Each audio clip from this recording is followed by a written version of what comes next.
Най-трудната част не е дисциплината. Най-трудната част не е дори да започнеш.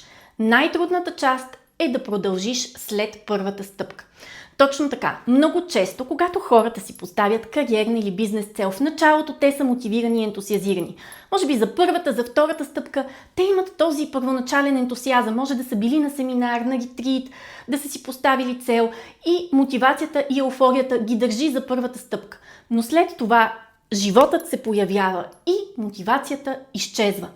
Тогава има нещо, което доктор Андрю Хюберман нарича лимбично триене или limbic friction.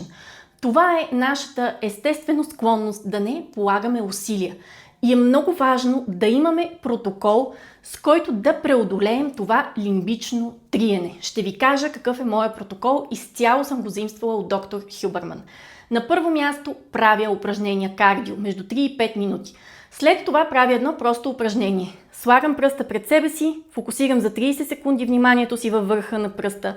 След това за 30 секунди го разфокусирам и се опитвам да видя цялата стая. Това е 1 минута. 30 секунди фокус върху върха на пръста и след това 30 секунди разфокусиране.